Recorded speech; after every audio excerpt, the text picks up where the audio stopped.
Morning. आज का product mango है। एक्सपोर्ट में तो ऐसे बहुत सारे प्रोडक्ट्स की बातें हमने की अभी तक के लिए। यस, मैंगो का सीजन चल रहा है and mango is like king of fruit कहा जाता है इसको। अल्फांसो के ये मतलब this is the farm of Alphonso. We are near to Devgad और ये प्लेस फेमस है एक्चुअली अल्फांसो मैंगो के लिए।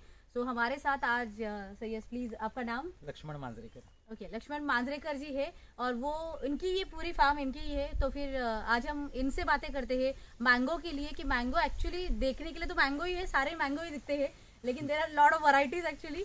तो फिर उसको कैसे जाना जाता है, एक्सपोर्ट अगर करना है तो उसमें क्या देखना चाहिए, नहीं देखना चाहिए। So there are lot of things about every product. So let's learn about the mango. So yes sir, thank you for inviting us here and giving the opportunity actually. So related to mango, so why first मैं कहूँगी कि ये Alphonso ही है या फिर दूसरा कोई है? ये अल्फांसो ही है। Okay.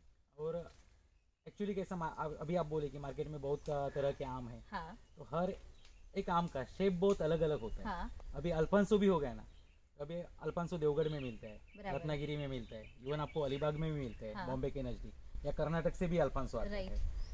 मगर यहाँ का जो क्लाइमेट है, ये क्लाइमेट की वजह से इसका जो स्वीटनेस और जो उसके ऊपर की स्किन है, हाँ, उसमें बहुत सारा डिफरेंस है। okay. आप Alphonso mango Devgad mango Alphonso mango सबसे फेमस है बराबर। और वो पहचानने की भी मतलब पहचान सकते हैं, स्किन के ऊपर से पहचान सकते हैं आप। बाकी आप इसका मतलब आप ये बोल रहे हैं कि ये जो ऊपर का स्किन है, कलर से आपको पता नहीं चलेगा, कलर से पता नहीं चलेगा, स्किन से पता चलेगा। इसका स्किन बहुत पतला रहता है। ओके, थिन होता है, बहुत थिन होते हैं। तो और बाकी थिक वाले भी मैंगोज होंगे जो अल्फांसो में होते हैं। वो एक्चुअली मतलब कैसा होता है, जो आप मतलब बेलगाम साइड गए तो आपको उसका मतलब अल्फांसो ही रहेगा, लेकिन उसका थिक होगा, वो ठीक होगा, बहुत ठीक होगा। उसकी और यहाँ का जो स्वीटनेस है देवगढ़ का, वो स्वीटनेस आपको राजापुर हो या अलीबाग हो या आपको कर्नाटक हो, वो स्वीटनेस आपको बिल्कुल नहीं मिलेगा। ओके, अभी जो हमने मतलब मैंने जस्ट सुना है मार्केट में कि कर्नाटक के मैंगोस होते हैं, अल्फांसो भी होता है, लेकिन मिक्सिंग किया तो पता नहीं चलेगा कि कौन सा क्या नहीं चलता है। राइट, तो फिर हम कैसे आइडेंटिफाई कर सकते हैं कि this is Karnataka and this is Alphonso? Skin देखिए, उसका स्किन तो मतलब स्किन देखिए और टेस्ट देखिए। स्किन तो मुझे दिख रही है, लेकिन अभी यहाँ पे कंपैरिजन के लिए तो नहीं है, तो उसमें क्या डिफरेंस होगा?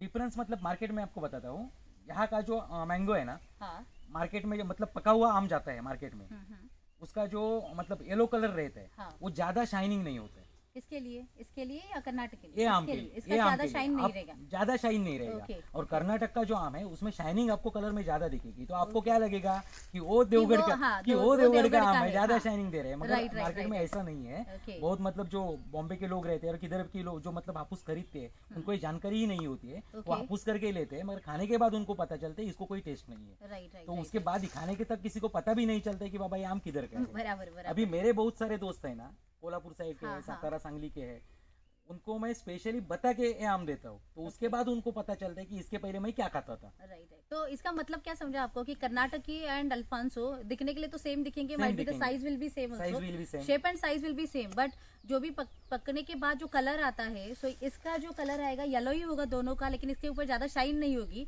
और वो जो होता है थोड़ा सा शाइनी होता है। तो आपको लगेगा कि शाइनी है, उसका बहुत अच्छा प्रोडक्ट है, तो might be it is from Devgad, और उसकी प्राइस ज्यादा हो सकती है। तो ऐसे लोगों को लग सकता है उसकी प्राइस कम होती है, इसकी प्राइस ज्यादा होती है। सो क्वालिटी और आइडेंटिफिकेशन ऑफ द प्रोडक्ट के लिए आपको ये भी जानना जरूरी है कि कौन सा प्रोडक्ट मतलब पकने के बाद रॉ होता है और जो भी होता है तब कैसे होता है, तो that is also need to be identified. और रही बात स्वीटनेस की, मतलब इसके पहले मैं आपको बोला कि यहाँ का स्वीटनेस ज्यादा होता है यहाँ पे। अभी कैसा है, मतलब कौन सा भी फ्रूट लीजिए आप, मतलब संतरा लीजिए, संतरा नागपुर में होता है, उसके बाद ग्रेप्स होते हैं नासिक में, मैंगो होता है। इसका मतलब आपको कहना है कि हाँ, ये जो अगर काट के खाते हैं तो this is very sweet because of soil, क्योंकि यहाँ का जो सॉइल है, ये सॉइल में कॉपर ज्यादा है। और कोई भी फ्रूट लीजिए आप, उसका स्वीटनेस कॉपर की वजह से होता है। So this is the technical thing actually we can understand. Copper के वजह से, सॉइल में कॉपर होने की वजह से फ्रूट में वो जो स्वीटनेस है वो ज्यादा आता है।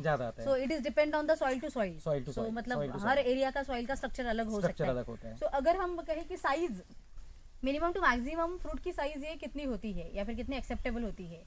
मार्केट में एक्सेप्टेबल तो अबव 180।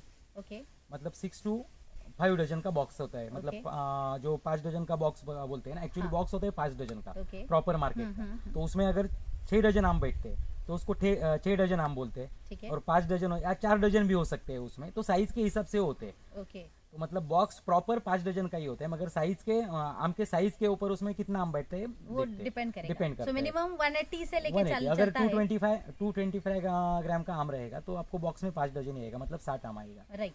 तो ऐसे कंसीडर करो कि डोमेस्टिक के लिए मिनिमम 180 से भी चलेगा, 200 तक भी जा सकता है शायद, लेकिन एक्सपोर्ट के लिए अगर कहोगे तो मोर देन 200 to 250। ये भी अभी कैसा मालूम है, हाँ, मतलब उस रेंज में ही आपको लगेगा, उस रेंज में जाता है। हाँ। मगर एक ऐसा मालूम है, लोगों का जो नॉलेज है आम के प्रति वो बहुत कम है। हाँ। क्योंकि मैं तो बताऊंगा जितना अभी एक्सपोर्ट के लिए क्या होता है कि आम जाता है 200-250 ग्राम 300 ग्राम, उसके ऊपर भी आम रहेगा तो लोग वो पसंद करते कि नहीं आम मतलब पीला होना चाहिए और आम बड़ा होना चाहिए। मगर एक्चुअली आप टेस्ट देखा जाए ना तो 200 ग्राम का अगर आम रहेगा 200-250, उसका टेस्ट में आपको बहुत फर्क मिलेगा। और जो जितना आम बड़ा हो जाता है ना उतना उसमें आप देखिए आम अगर आप कभी आम काटते हैं ना तो उसमें बहुत सारी बार व्हाइटिश दिखता है अंदर मतलब काटने के बाद अंदर व्हाइटिश दिखता है। वो बड़ा साइज की वजह से होता है, मतलब वो ज्यादा पका हुआ होता है आम। ज्यादा पका हुआ मतलब कैसा, ज्यादा साइज मतलब कैसा, ये जो आम है ना अभी 100% पकने तक रखा उसने, पेड़ के ऊपर रखा, तो उसमें वो व्हाइटनेस होने की वजह चांसेस ज्यादा होते हैं, ज्यादा होते हैं। सो इससे क्या पता चला कि sizes are there for the export business also and for the domestic also. So for the export minimum अभी दो चीजें अलग है, what they are saying us and what the market is accepting. उन्होंने जो कहा कि 200 से 250 के बीच में जो भी आम आएगा उसका स्वीटनेस अच्छा होगा या फिर वो टेस्ट में बहुत अच्छा लगेगा।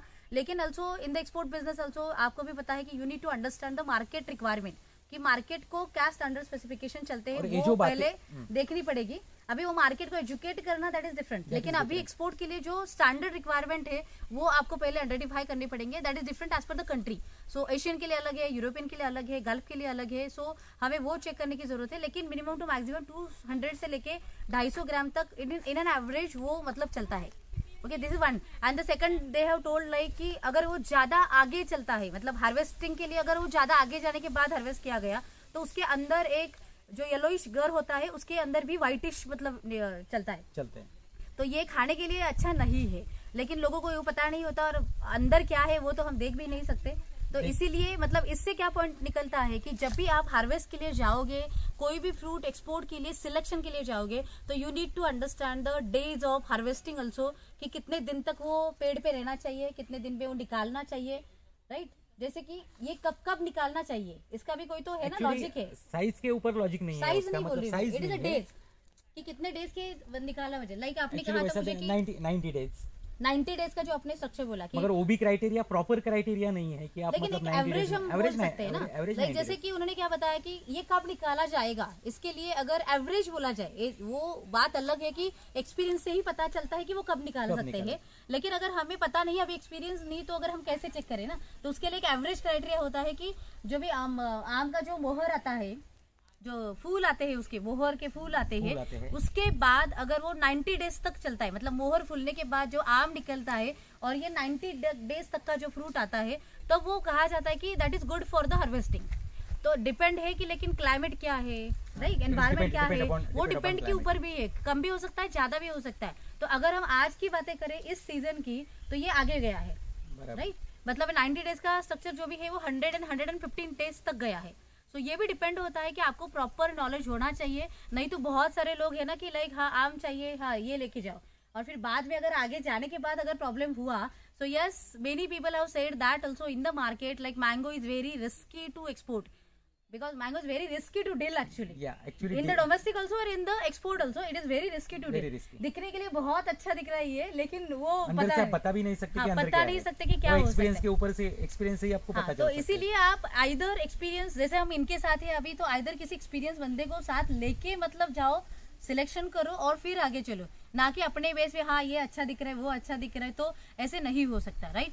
दूसरी बात है कि लाइक बॉक्स पैकिंग कैसे होते हैं, उसकी मेथड भी होती है कि कभी निकालने के बाद रॉ भी आप एक्सपोर्ट करोगे, आइदर डिपेंड ऑन कि कौन से कंट्री को जा रहा है, ट्रांजिट टाइम कितना है, उसके बेस पे वो मतलब कैसे पकाया जाएगा या फिर कब छाटा जाएगा, राइट, कब काटा जाएगा, वो डिपेंड करेगा। सो आपको रिक्वायरमेंट अपने कंट्री के हिसाब से चेक करनी पड़ेगी कि लाइक अगर गल्फ के लिए है, एयर शिपमेंट जा रही है तो 2-3 दिन का टाइम है, तो उस केस में हम कब काटना चाहिए, राइट। इधर वो 75% तक तो एटलीस्ट वो पकना चाहिए। एक्चुअली 75% पकने के बाद ही उसको काटना है, 100% तक रखना है। Depend on the treatment also, depend on तो उसके बाद वो ट्रीटमेंट की डिपेंड होता है कि वो मतलब कैसे और कौन से मार्केट में प्लेस किया जा सकता है। आपको किधर भी भेजना है, आप किधर भी भेजना चाहो, आमतौर 75% के बाद ही आपको काटना है कि ये 75% पकना चाहिए। अगर समझो मुझे दुबई भेजना है और मैं 4 दिन होल्ड करता हूँ तो हम पूरा तैयार हो जाएगा। वही तो मैंने कहा कि अगर मुझे एयर ही भेजना है, कल ही एयर से चला जाएगा, मार्केट के हिसाब से रुक नहीं सकते बराबर, तो उसको आपको काटना पड़ेगा। भले मतलब दुबई मार्केट नहीं है इधर, मतलब मुझे लोकल में भी बेचना। हाँ, वो तो है।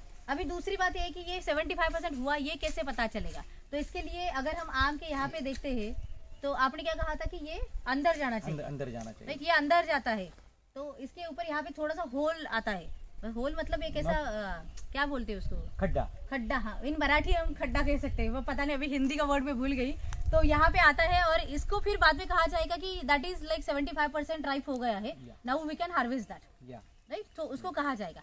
So this is all about the आम एक्चुअली। मैंगो के लिए Alphonso is the best fruit. Alphonso GI tag भी है एक्चुअली, तो जोग्राफिकल आइडेंटिफिकेशन है और इसकी वजह से अल्फांसो का डिमांड बहुत अच्छा है बाहर के मार्केट में। सो आप अल्फांसो को भी ट्राई कर सकते हो। विद द अल्फांसो केसर भी ज्यादा चलता है, बादामी ज्यादा चलता है। इवन अगर मैं दुबई की मार्केट की बातें करूँ तो अल्फांसो एंड बादामी, ये 2 वैरायटीज मैंगो के दुबई के लिए, मिडल ईस्ट के लिए बहुत अच्छे चलते हैं। Alphonso is exported to Europe and UK also, USA also, Australia, Korean market को भी ज्यादा जाता है। सो डिपेंड, लाइक ये भी बात ध्यान में रखो कि गल्फ के लिए भेजना है तो ये मैंगो एज इट इज थोड़ा सा ट्रीटमेंट करके, ग्रेडिंग, सॉर्टिंग करके, पैकिंग करके भेजा जाता है। लेकिन if you want to export it to Europe, Australia, New Zealand, Korea also, तो उसके लिए हॉट वाटर ट्रीटमेंट करनी पड़ती है। USA के लिए भेजना है तो रेडिएशन ट्रीटमेंट करनी पड़ती है। तो ये these are the different ways to like how we can export mango to other countries. उसके साथ साथ ये बॉक्स में जाता है। अभी पैकेजिंग के नॉर्म्स भी बहुत अलग है डिफरेंट कंट्रीज के। फॉर द मिडल ईस्ट आपको कातरन जो भी होते हैं वो डाले जाते हैं अंदर बॉक्स में, लेकिन अगर हम डेवलप कंट्रीज की बातें करें तो उनको पर फ्रूट के ऊपर कैप लगाई जाती है, तो उसको कातरन वगैरह कुछ नहीं डाला जाता, लेकिन कैप होती है। अभी बहुत सारे ना कि हेज डाले जाते हैं, गावत जो बोलते हैं हम, है ना, हे होते हैं, तो वो बॉक्स में डाले जाते हैं ताकि वो सेफ रहे या जो भी कुछ पर्पज होगा। लेकिन ऑस्ट्रेलिया को वो एक मतलब उसका एक काड़ी भी नहीं चलता। So this is the like stringent norms actually followed by country. So while exporting, you need to understand the product requirements, also specifications, type, size, variety, and rules and regulations as per the market. So just understand that. और रही बात selection rejection criteria की, तो ऐसे बहुत सारे आम भी हो सकते हैं। जैसे हमने उनसे बातें की थी, ये क्यों हुआ होगा, तो लाइक 2 आम अगर ऐसे आए होंगे एक ही मतलब इसको, तो ये मतलब एक साथ घिसने के कारण भी ऐसे इसमें मतलब दाग आते हैं। को घिसने के बाद भी आ सकते हैं। हाँ, दाग आ सकते हैं इसमें ऊपर, राइट? तो ये हुआ स्किन के ऊपर का दाग जो किसी भी चीज से नहीं जाने वाला, तो ये सिलेक्शन में नहीं आएगा, फिर तो ये रिजेक्ट किया जाएगा। मगर खाने के लिए आम अच्छा रहेगा। हाँ, लेकिन हम एक्सपोर्ट की अगर बातें करें तो एक्सपोर्ट में नहीं जाएगा। वो लोकल आप बेच सकते हो और आप ऐसे भी खा सकते हो। सो ऐसे these are the some criterias कि स्किन के ऊपर क्या है, मतलब जो भी कुछ है वो आपको क्लियर करना पड़ेगा। But yes, mango is the good fruit actually, king of fruit. So and that's good, tasty. So we will eat also and we will export also. Take action, start your journey. Jai Hind.